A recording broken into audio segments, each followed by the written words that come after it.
Here are stories of notably foolish criminals from Alabama. I've omitted the names of the suspects to focus on the incidents themselves, while keeping the original dates and locations intact.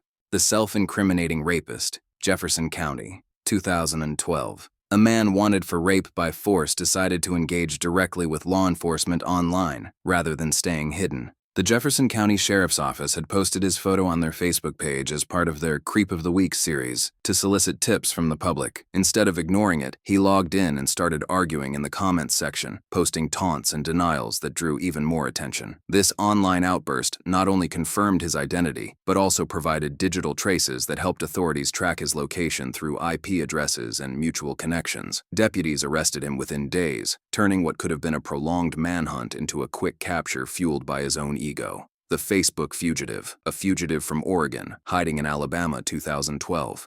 A man who had fled Oregon after violating his probation for drug-related charges thought he could taunt authorities from afar via social media. While hiding out in Alabama, he posted status updates boasting about his freedom, including phrases like, "Ya boy is good now, man. I ain't going back to jail." To make matters worse, he shared a sonogram photo from a local hospital visit, which inadvertently revealed the facility's name and county in the background details. His probation officer spotted these posts during routine monitoring coordinated with Alabama authorities and used the information to pinpoint his whereabouts.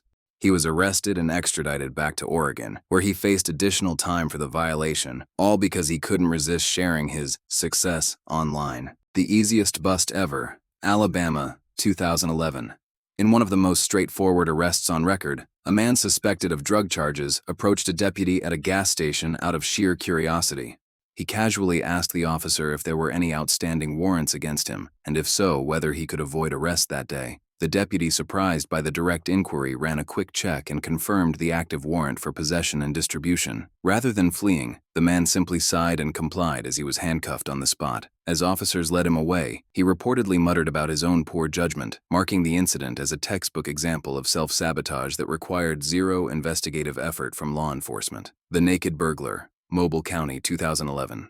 A would-be thief targeted a home in the St. Elmo area of Mobile County, but turned a simple break-in into a comedy of errors by stripping naked mid-attempt, apparently to avoid getting his clothes snagged or leaving fibers behind. He abandoned his clothing at the scene, which included identifiable items like a wallet with personal effects. Neighbors heard the commotion and spotted the nude intruder scrambling away through yards and over fences. Police arrived quickly and used the discarded clothes as evidence to trace him and arrested him nearby while he was still trying to find cover. The bizarre choice not only failed to help, but made him an easy target for eyewitness descriptions leading to charges for burglary and indecent exposure. The Bungling Arsonist, Mobile County, 2011.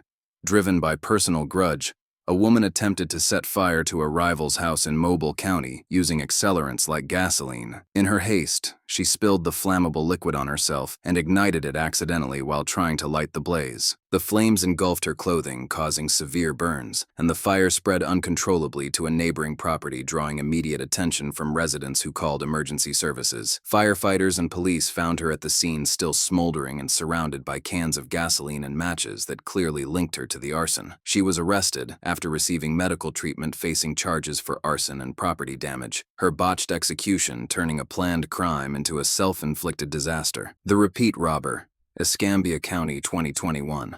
Fresh out on bail after robbing a credit union in Hurley earlier that year, a man returned to the exact same branch just a few months later, apparently undeterred by his prior arrest. He entered wearing similar disguise elements, a mask and hoodie, and demanded cash from the tellers, who immediately recognized him from the previous incident due to his distinctive voice and mannerisms. The staff activated a silent alarm, stalling him with compliance until deputies arrived. He was apprehended inside the building without resistance, now facing enhanced charges for armed robbery and violating bail conditions. His lack of creativity in targeting the same location sealed his fate, as surveillance footage from both robberies provided irrefutable evidence. The Santa-stopped car thief, Alabama, 2024.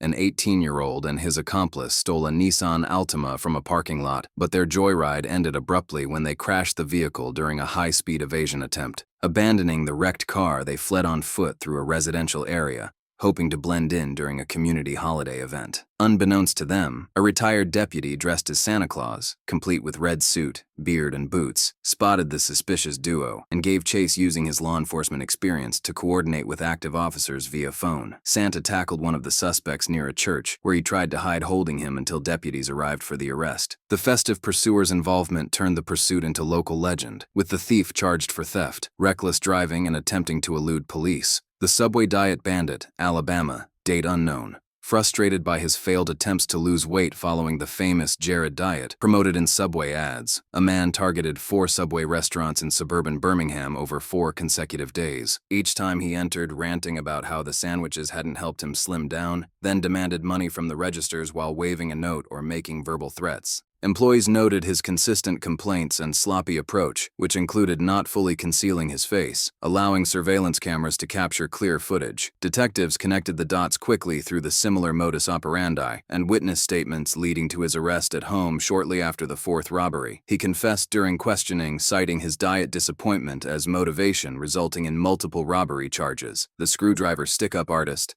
Alabama Minimart, date unknown.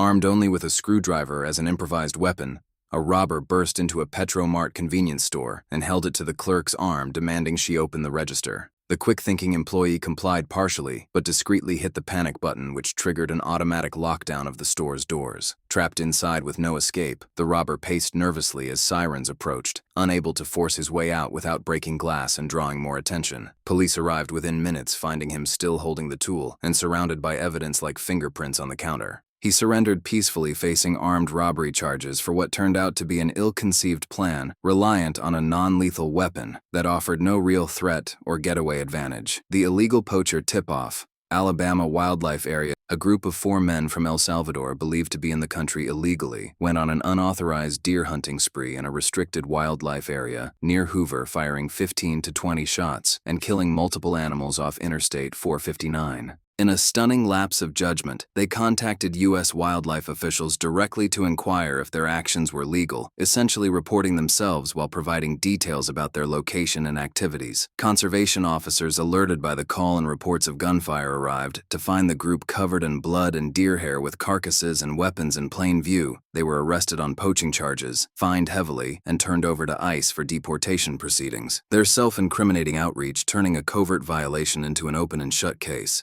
The cash register con artist, Birmingham 2009. A man attempted to pass off counterfeit money at a fast food restaurant in Birmingham, but chose a hilariously flawed fake $100 bill featuring Abraham Lincoln's face instead of Benjamin Franklin's.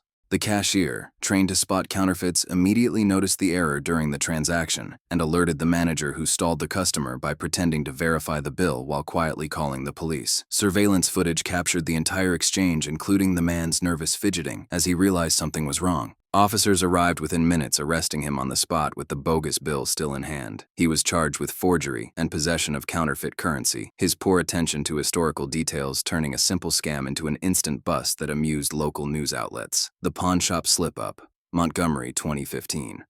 After stealing a high-end dirt bike from a Montgomery dealership, a thief tried to offload it quickly at a nearby pawn shop without altering any identifying features. The pawnbroker, familiar with local theft reports, scanned the bike's VIN number as per standard procedure and found it matched a stolen item reported just hours earlier. Instead of fleeing when questioned, the man insisted it was his and provided fake paperwork he had hastily printed from a library computer, complete with typos and mismatched dates. Police were called, and they arrived to find him still arguing his case, leading to his arrest for theft and attempting to receive stolen property. The incident highlighted the ease of tracing modern vehicles, with the thief facing up to several years in prison for his uncreative resale attempt. The Undercover Underminer, Huntsville, 2018. A drug dealer in Huntsville arranged a sale through a contact but unknowingly connected with an undercover officer posing as a buyer. During the meetup in a parking lot, he arrived in his personal vehicle, a brightly colored truck plastered with custom decals and license plates tied to his real identity, making anonymity impossible. As he handed over the substances, he bragged about his connections and even showed off photos on his phone of prior deals, unwittingly providing extra evidence. The officer signaled for backup, who swarmed the scene, arresting him without resistance. Charged with distribution of controlled substances, the case was straightforward thanks to the digital and vehicular breadcrumbs, resulting in a lengthy sentence that could have been avoided with basic operational security. The Tipped-Off Thief, Tuscaloosa, 2016.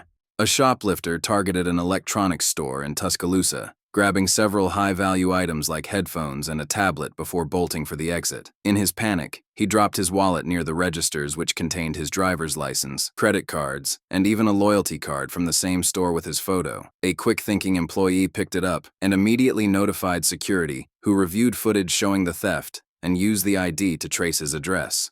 Police visited his home later that day, recovering most of the stolen goods hidden in plain sight, and arrested him as he answered the door in disbelief. Facing charges for theft and evading detection, the mishap turned a petty crime into a felony, with the lost wallet serving as the ultimate self-snitch. The Fake Cop Flop, Mobile 2013.